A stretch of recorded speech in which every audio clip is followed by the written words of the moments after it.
The Defense Dispatch.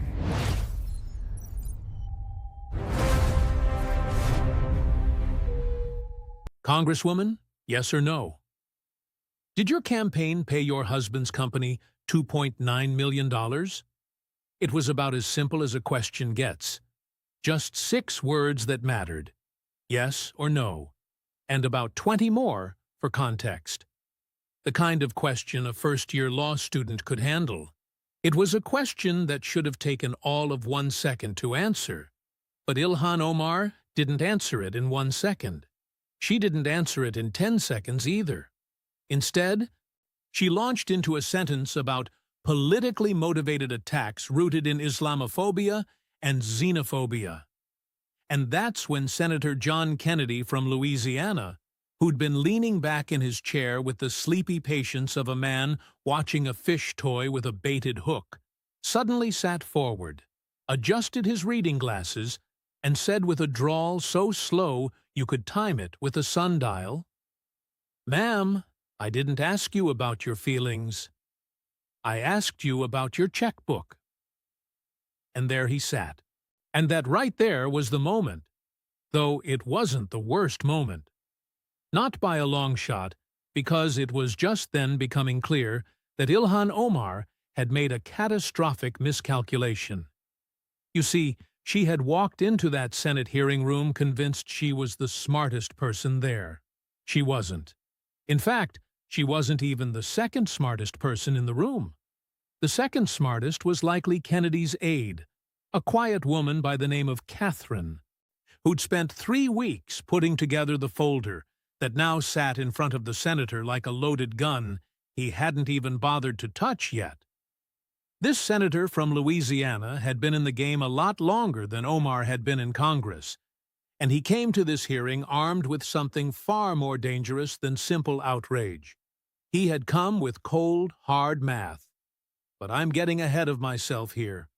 To really get just how badly things fell apart for the Congresswoman from Minnesota's 5th District, we have to rewind about 90 minutes to the moment she walked into room 226 of the Dirksen Senate office building carrying a prepared statement, flanked by her comms team, and filled with the absolute certainty that she was about to be persecuted. And she was half right. She was, in fact, about to be questioned. But in Washington, there's a world of difference between the two. And it all comes down to whether or not you have good answers. The hearing's official title was written in that uniquely dry language of the United States Senate: Oversight of Federal Fund Integrity and Congressional Financial Disclosure. If you saw that title pop up on C-SPAN, you'd flip the channel immediately. If you saw it on a piece of paper, you might just use it to clean your glasses. This was, by design, the kind of hearing nobody ever watches, which, of course, is exactly the kind of hearing where the real damage happens, because no one is playing for the cameras, and everyone is playing for the record. The Senate Judiciary Committee had called in 3 witnesses for the day. 2 of them were just bureaucrats from the Office of Congressional Ethics and the Federal Election Commission, there to provide some context, data, and the legal background. The 3rd witness, however, was Representative Ilhan Omar, who'd been invited to testify about some questions regarding her financial disclosures that had been swirling around in the press for months. Now she could have declined the invitation. In fact, her own lawyers told her to decline.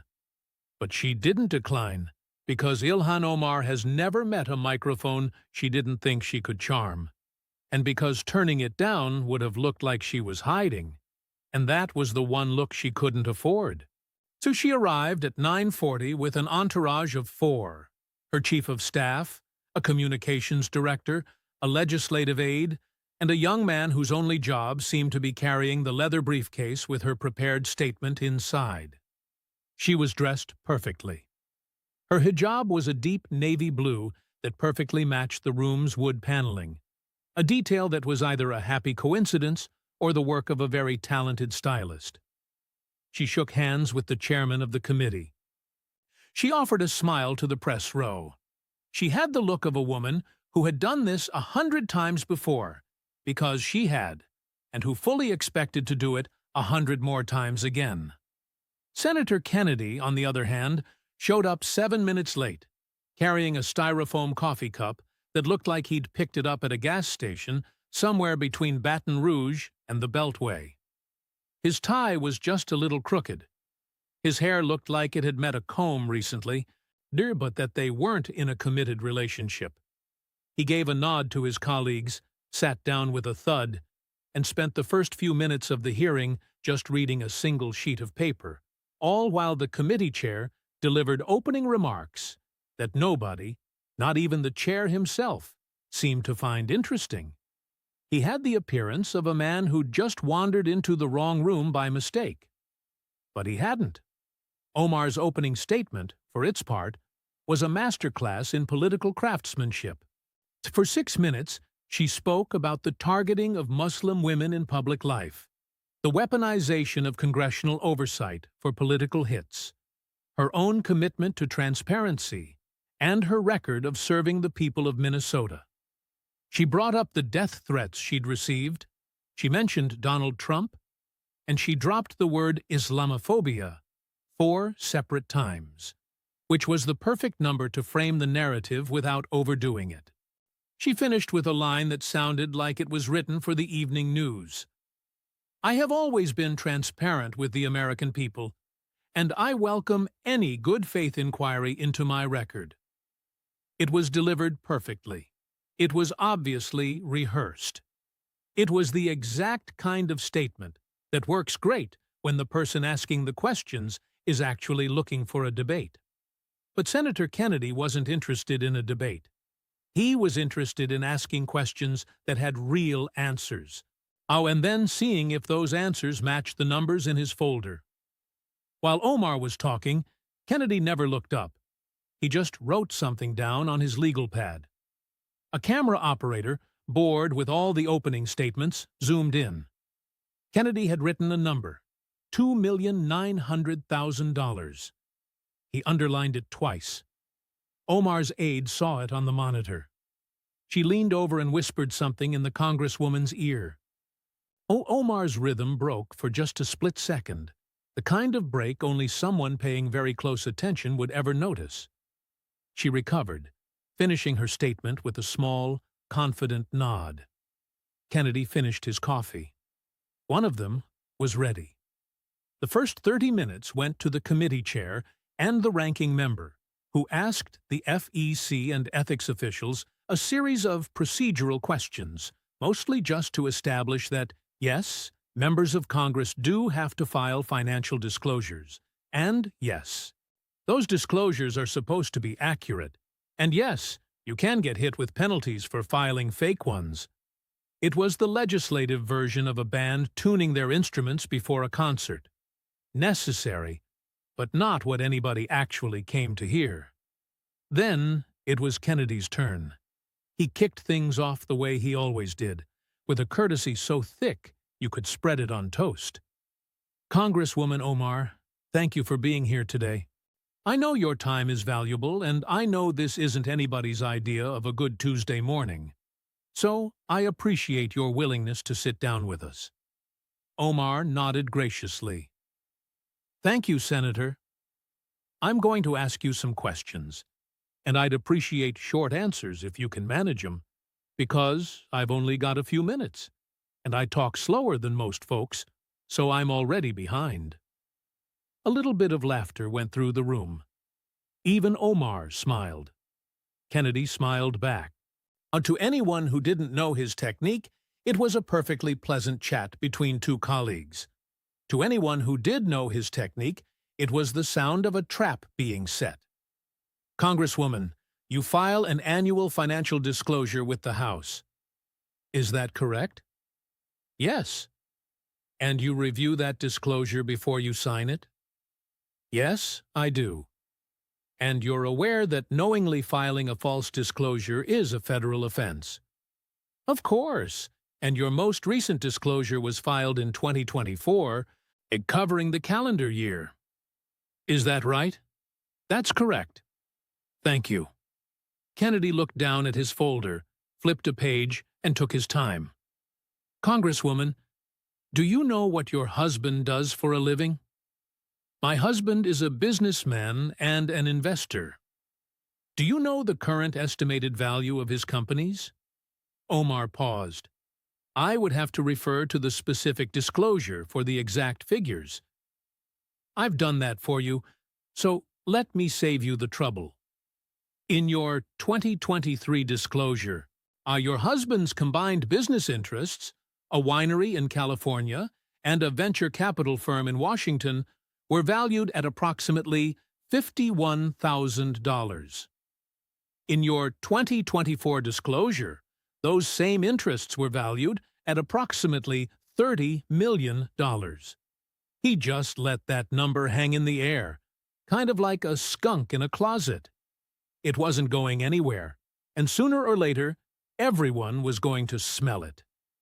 That is a 3,500% increase in 1 year. He took off his glasses, cleaned them with his tie, and put them back on. The whole thing took about 8 seconds, and every single one of those seconds was a master class in theatrical timing that Kennedy would, of course, later deny was theatrical at all. Now, Congresswoman, I'm not a sophisticated man. Down in Louisiana, I'm just a country lawyer who got lucky. But where I come from, when a man's catfish farm goes from 51,000 to 30 million overnight, we don't call that a good year. We call the sheriff. The hearing room just broke. Not with applause. Senate hearing rooms don't do applause, but with that kind of choked-back laughter that comes out as coughs and cleared throats and people suddenly fascinated by their water glasses. 2 reporters in the press row had to cover their mouths. The FEC official at the witness table just stared up at the ceiling. Even the committee chair, who was supposed to be keeping order, and was pressing his lips together so tight it looked like he was fighting a losing battle. Omar didn't laugh. Her communications director, sitting in the row right behind her, didn't laugh. The young guy with the briefcase just stared down at his shoes. Senator, my husband's business ventures are his own, Omar said, with the kind of controlled precision of a surgeon picking out their tools. I report what is required by law, and I have done so faithfully. Yes, ma'am. And what you reported is that your household went from 51,000 to 30 million in 12 months. And I'm not questioning if you reported it. I'm questioning how it happened. Because that winery your husband co-owns is currently being sued by an investor who claims he was defrauded. And that venture capital firm is being sued by 3 cannabis companies in South Dakota, who say they're owed between $1.2 and $2 million. He leaned forward. So, your husband promised to triple an investor's money in the wine business. He took the money. He didn't triple it. He got sued. Then he started a cannabis venture. He took more money. He didn't deliver. He got sued again. Kennedy paused. When he spoke again, his voice had the gentle, almost sympathetic quality of a man giving a eulogy for someone who had it coming. Congresswoman, I'm not a smart man, and before you agree with that, let me finish. But where I come from, doing the same thing twice and getting sued both times isn't bad luck. It's a business model. Omar's aide was writing furiously on a notepad and sliding it across the table. Omar glanced at it, then back at Kennedy. Senator, these are matters involving my husband's private business dealings. I have no involvement. No involvement. Okay, let's talk about the involvement you did have. Let's talk about your campaign. Kennedy opened the folder. He did it slowly. See, like a man opening a toolbox who knows exactly which tool he needs and is in no rush to find it. Congresswoman, between July of 2019 and November of 2020, Your campaign committee made roughly 140 payments to the E Street Group. That's a political consulting firm co-owned by your husband, Tim Minette. The total amount of those payments was $2,780,000. Some records put it closer to $2.9 million. Let's split the difference and call it a lot of money. Omar shifted in her seat. The E Street Group provided comprehensive campaign services, including digital advertising, fundraising, consulting, and mail production. Yes, ma'am, I've read the filings.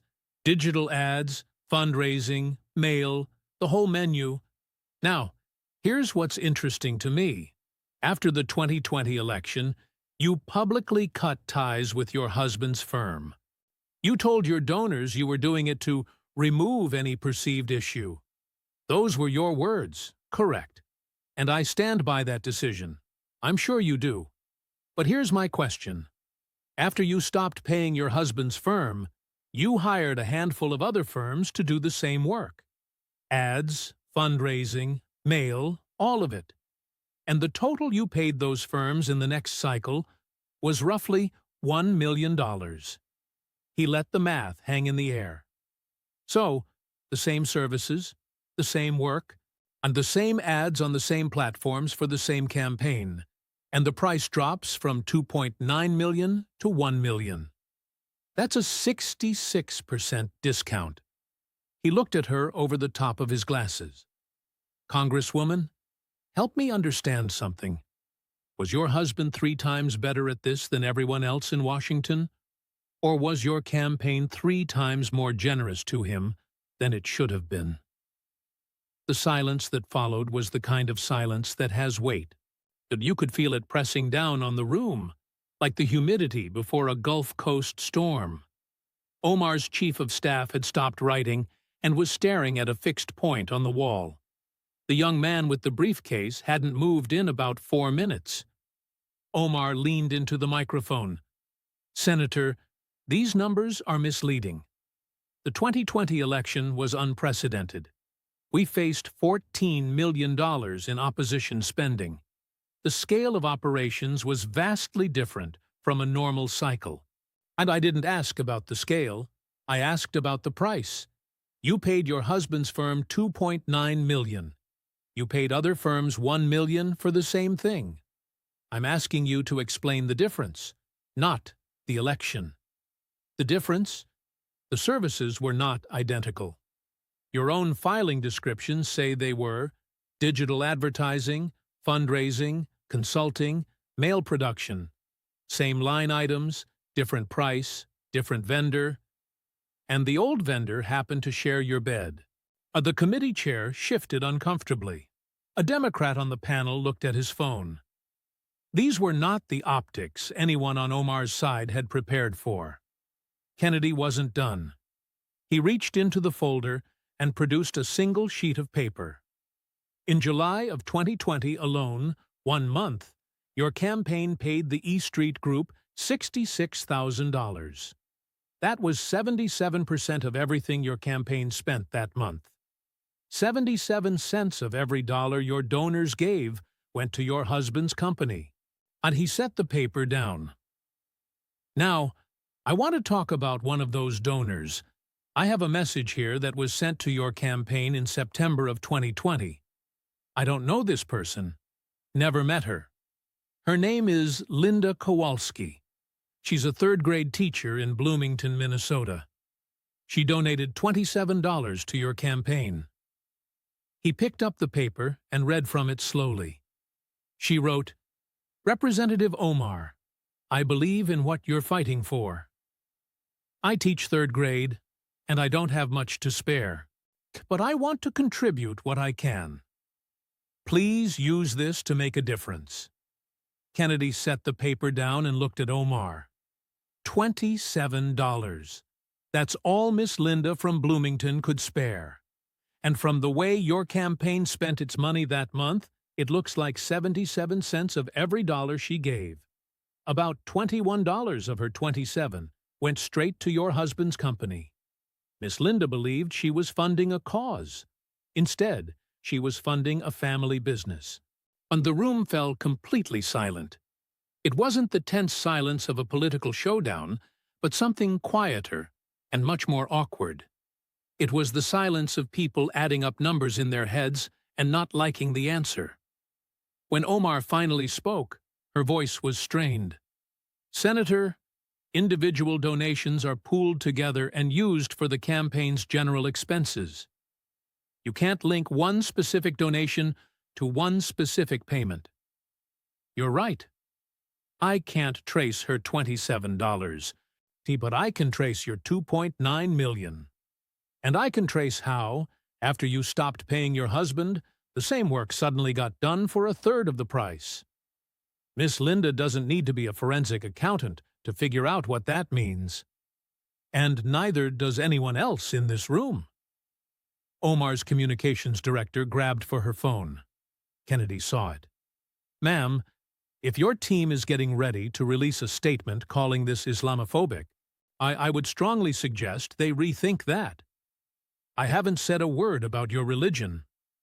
I haven't said a word about your race. I haven't said a word about your gender.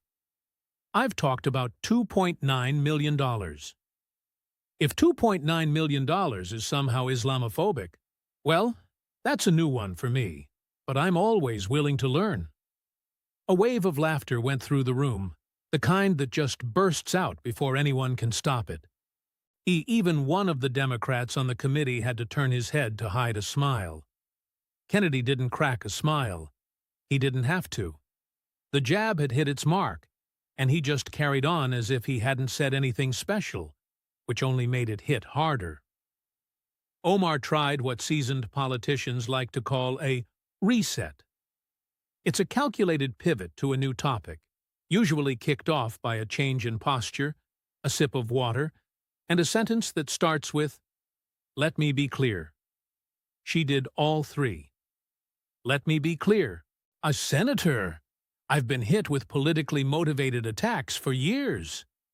My finances have been put under a microscope more than any other person in this body. And every single investigation, every review, and every audit has come up with absolutely no wrongdoing. The FEC looked into the E Street Group payments and found 0 legal violations. I cooperated completely, and I was cleared." It was a strong comeback. On any other day, with any other person asking the questions, it probably would have worked. Kennedy just nodded. "You're right. The FEC found no legal violations. I'll give you that. But, Congresswoman, not illegal and not wrong are two different things. Not illegal just means you didn't break a law. Not wrong means you didn't break people's trust. And as I sit here looking at a third-grade teacher's $27, I have to wonder if you even know the difference." Omar didn't answer right away. That Kennedy didn't give her the chance. "Let me ask you about something else.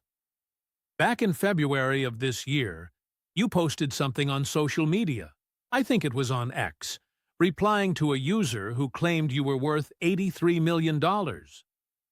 You wrote, and I'm quoting here, 'Try checking my public financial statements, and you will see I barely have thousands, let alone millions.'" He held up a printed-out screenshot. 2 days after that, you told Business Insider, and again, I'm quoting, unlike some of my colleagues, I am not a millionaire." You called these claims, and I quote, "a coordinated right-wing disinformation campaign." You called it, quote, "categorically false." He put the screenshot down and picked up another piece of paper. "This is your 2024 financial disclosure, which you filed just a few months later. It shows your combined household assets are somewhere between $6 and $30 million. He peered at her over the top of his glasses. "Oh, Congresswoman, did you lie on Twitter? Or did you lie on your financial disclosure form? Because one of those statements isn't true. And your name is on both of them." Behind her, Omar's lawyer, a man who had been calmly taking notes this whole time, just put his pen down. Her aide stopped passing her notes. The communications director's fingers stopped moving on her phone. For about 5 whole seconds, Omar's entire team just froze. He'd like a machine that's been given a command it doesn't know how to process. The disclosure shows my husband's assets, not my personal income, Omar said. As I've explained, I am not personally a millionaire. My husband's business? Ma'am, when you filed your taxes jointly, which you do, his 30 million is your 30 million. That's not just my opinion.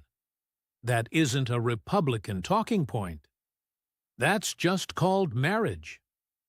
You could ask any family court judge in this country, and they'd tell you the exact same thing over a plate of scrambled eggs.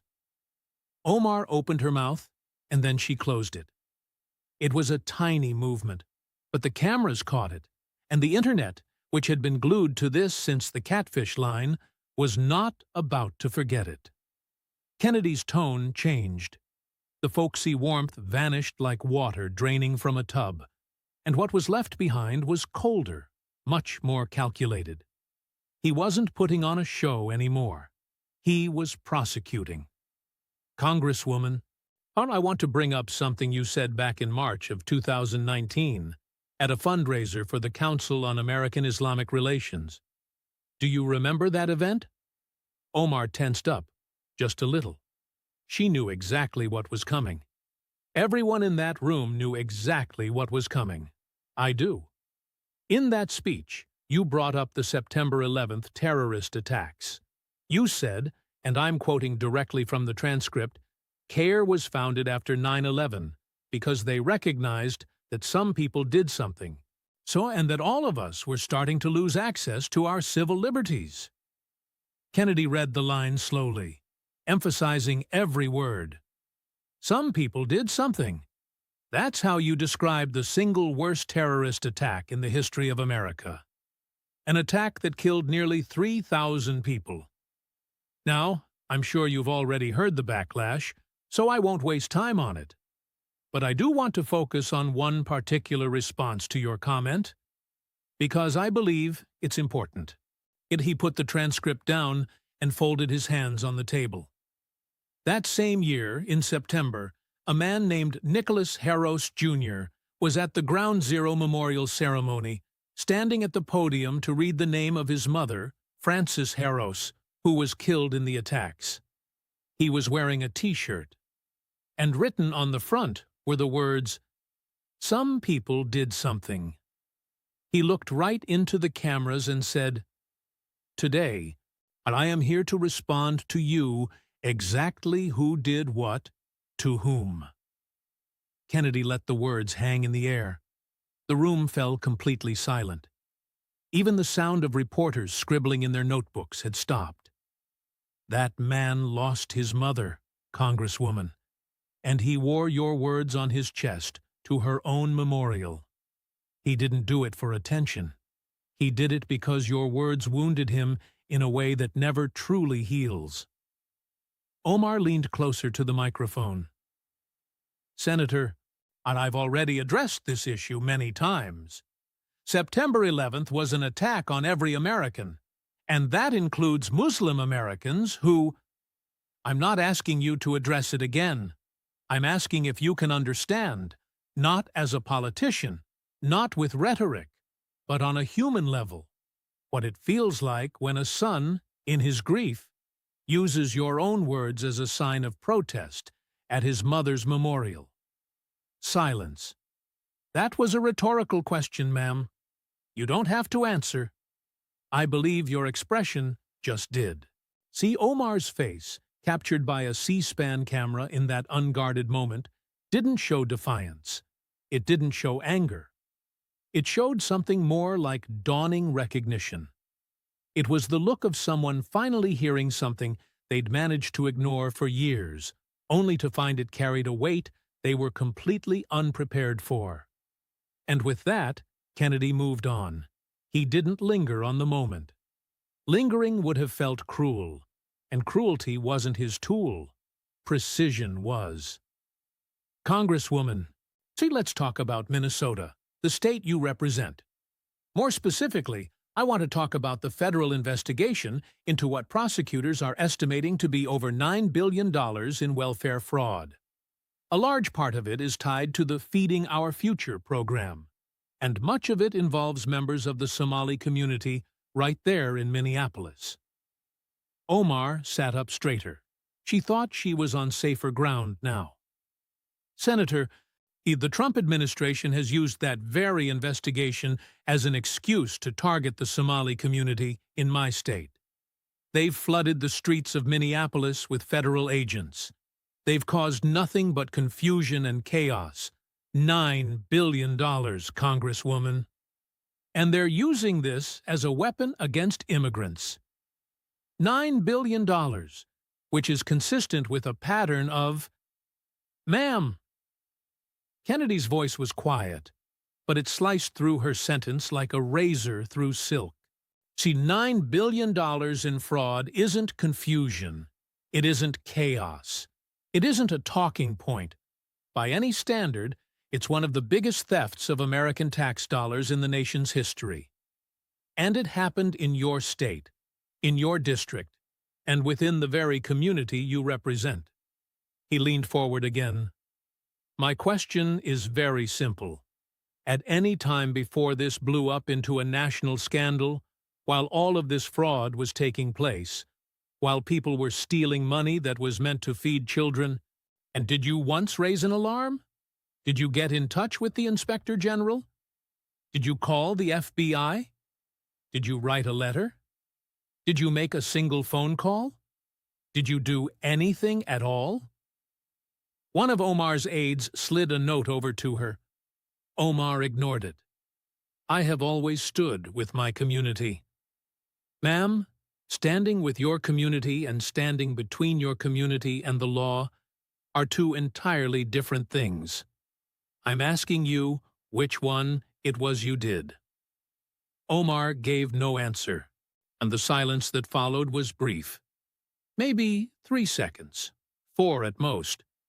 But in a Senate hearing, with all the cameras rolling and the official record being made, 3 seconds of silence can write a whole paragraph on its own. Kennedy leaned back in his chair. He looked tired. But it wasn't the kind of tired you feel when you've run out of energy. It was the weariness of a man who had one last thing to say, and wished he didn't have to be the one to say it. Congresswoman, other allegations have been made about your personal history. Allegations concerning your immigration status, your marriage history, things that happened a long time ago. Some of my own colleagues have chased down those questions. Some have even tried to subpoena records. I'm not going to be doing that today. He paused for a moment. I'm not going to ask you about any of that. It wasn't because I find the questions illegitimate, but rather because I feel the questions I've already asked today are enough. I believe the American people heard what they needed to hear. He closed his folder, and I think they're capable of making up their own minds. It was the most devastating thing Kennedy said all day, and he managed to say it by not saying anything at all. The allegations, the marriage fraud claims, the immigration questions, all the things that had followed Omar since 2016, hung in the air like smoke, summoned without being spoken, present without being proven. He had given them weight by simply refusing to touch them, much like a museum puts a velvet rope around a painting, making you look even harder because you can't get close. Omar sat perfectly still.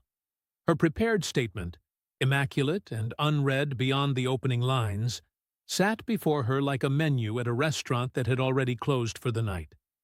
Kennedy gathered his papers. He took one last sip from his styrofoam cup, which had been empty for at least 45 minutes, but he tilted it anyway, as if checking for a final drop of coffee, or perhaps a drop of mercy. I want to thank the Congresswoman for her time, he said. I know this wasn't pleasant. I wish I could say it was pleasant for me, either. He paused. But I'd be lying, and we've had enough of that today. The hearing adjourned at 11:52 a.m., meaning it had lasted just over 2 hours, which meant that the senior senator from Louisiana had methodically dismantled a sitting member of Congress in about the time it takes to watch a movie, though the reviews for this particular performance were significantly more divided than any movies would be. Omar rose from the witness table with the practiced composure of a woman who had learned, through years of public life, how to exit a room without looking like she was fleeing. She gathered her papers. She exchanged a brief word with her lawyer. She did not look at Kennedy. She did not look at the press row. She walked out of room 226 of the Dirksen Senate office building, flanked by her staff. And when a reporter from Politico called out, "Congresswoman, do you have any response to Senator Kennedy's questions?" She didn't break her stride, and her communications director simply said, "We'll have a statement later today." They did not have a statement later that day, or the next. When a statement finally appeared 48 hours later, posted to social media at 11 p.m. on a Thursday, the traditional dumping ground for news you hope no one will read, it was 3 paragraphs of familiar language about targeted harassment, Islamophobia, and the weaponization of oversight. It did not mention the E Street Group. It did not mention the $2.9 million. It did not mention the 66% cost reduction. It did not mention Miss Linda from Bloomington. It did not, in fact, to address any of the specific questions Kennedy had asked, which in itself was a kind of answer. Kennedy, meanwhile, lingered in the hearing room for about 15 minutes after the adjournment. He spoke to a few reporters in the hallway, leaning against the marble wall with his hands in his pockets, his tie still crooked. "Senator, do you think Omar was truthful in her testimony today?" "I think she said a lot of words." "Do you think there should be further investigation?" "I think when a person's net worth goes from $51,000 to $30 million in a year, and there are 2 lawsuits with no explanation, that's generally considered a clue." Any comment on the Congresswoman's opening statement about Islamophobia? "Look, I didn't enjoy that hearing." Well, he paused, and for just a moment, the folksy mask slipped, and something sharper glinted beneath it. "Maybe a little, but I'll tell you what I told my mama when I was 12 years old, and she caught me eating pie before dinner. It's not persecution if you actually did it."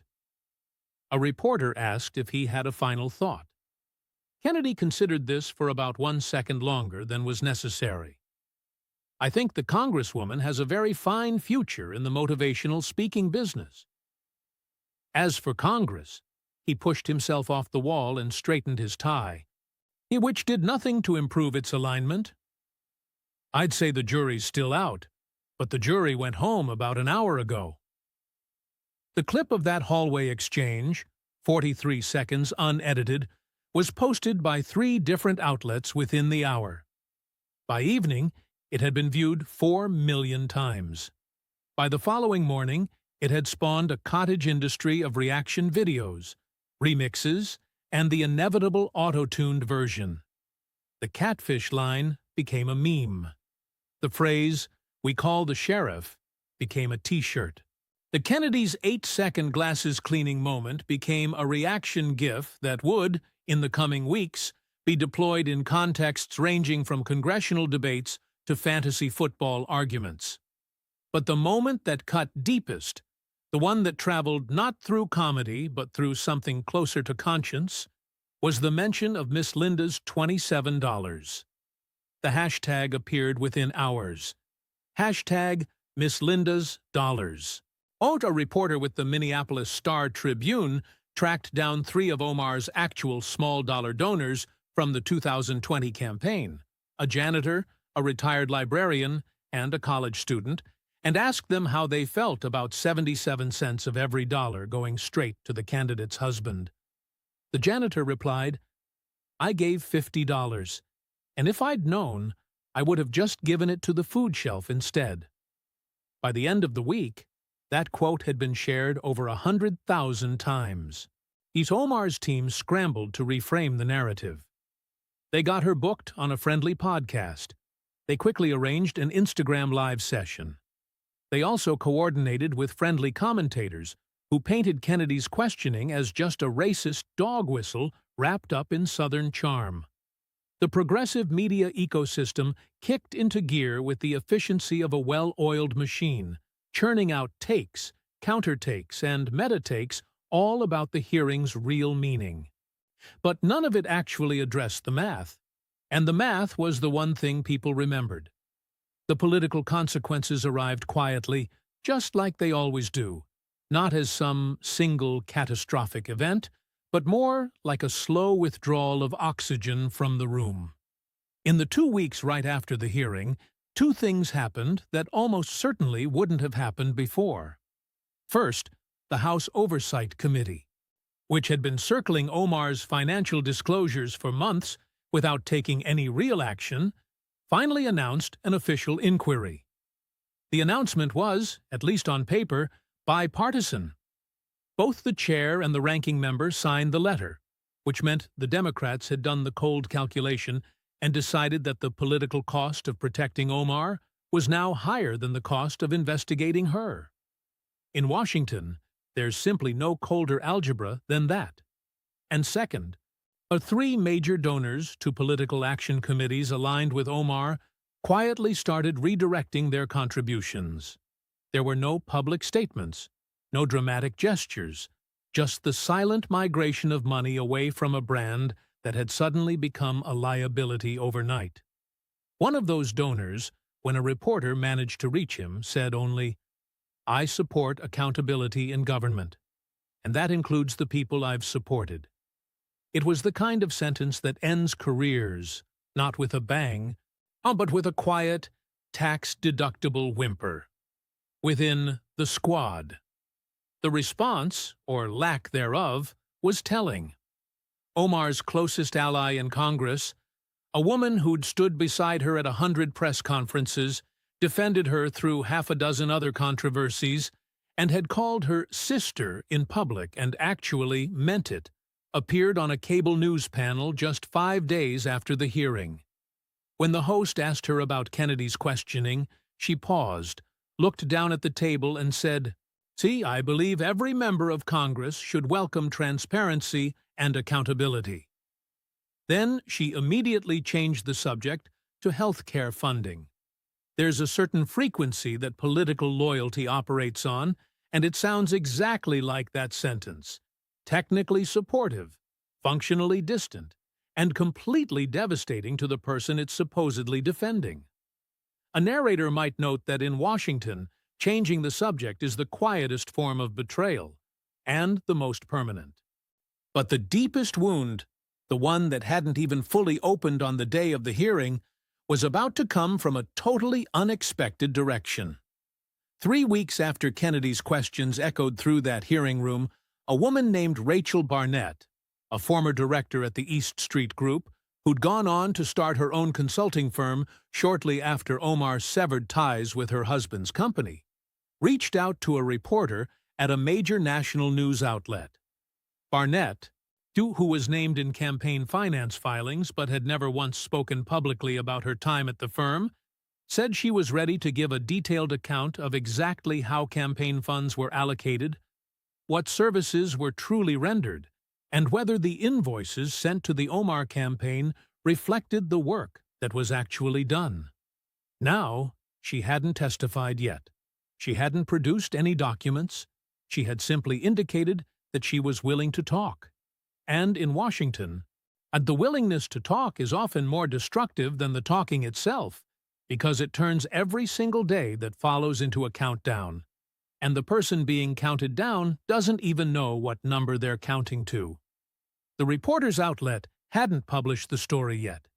They were, in the language of journalism, working on the story.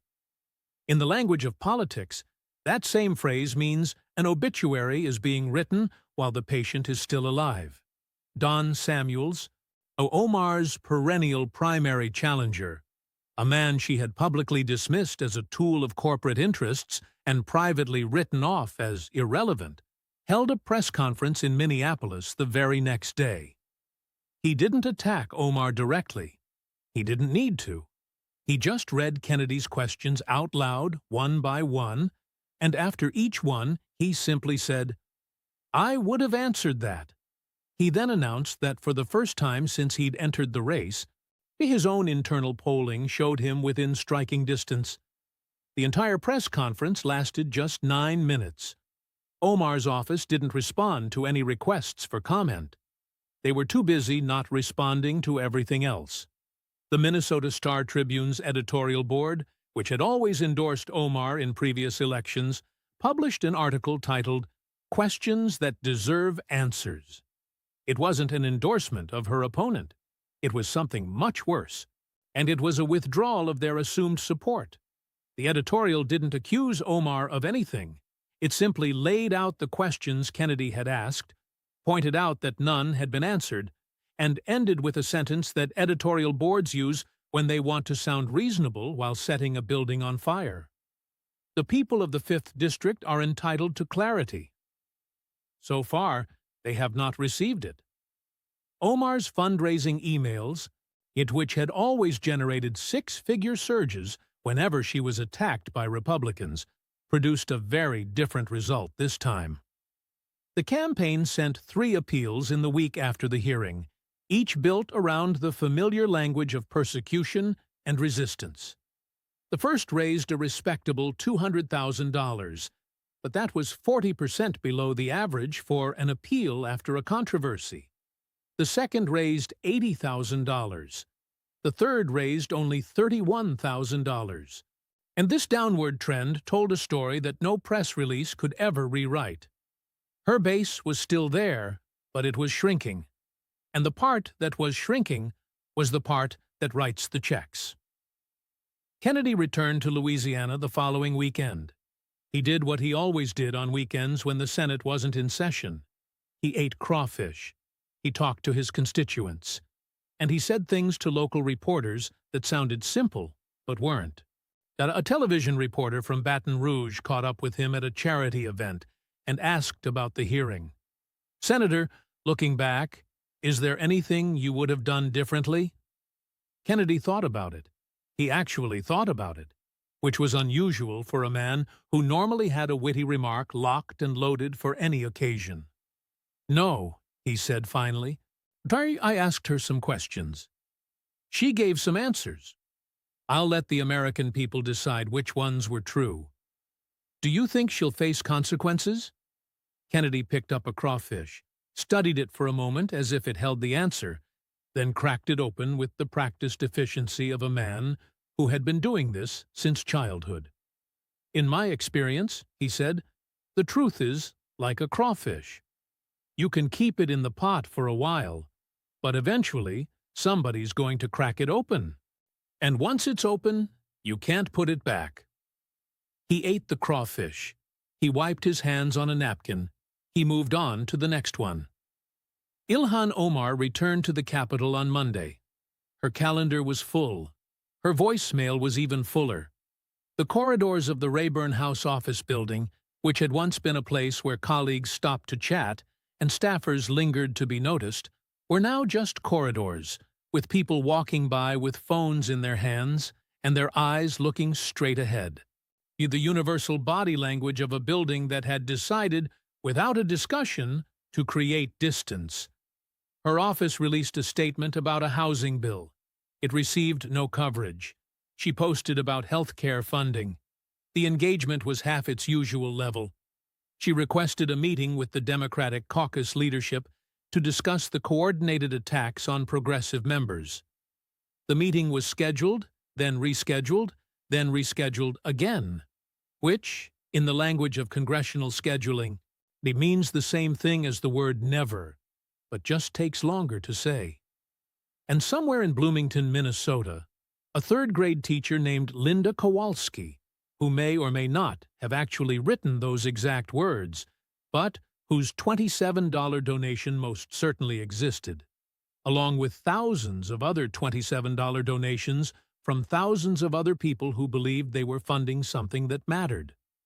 Checked her bank statement, read the news on her phone during her lunch break, and thought for the first time about where, exactly, her money had gone. She did not donate again. The hearing in room 226 had lasted 2 hours and 12 minutes. What it had opened would take years to close, if it ever closed at all. And in Baton Rouge, the gentleman from Louisiana cracked open another crawfish, wiped his hands, and reached for his coffee. He did not check social media. He did not review the news clip counts. He didn't need to. He had asked his questions, and the answers, or the absence of them, would do the rest. That is how it works in the United States Senate. You don't need to land the final blow. You just need to ask the right question, and then sit back and let the silence do the talking. John Kennedy had been doing that for a long time. He was very, very good at it. And Ilhan Omar, sitting in her office on a quiet Monday morning, with a phone that wouldn't stop ringing and a corridor that wouldn't stop emptying, I was only beginning to understand just how good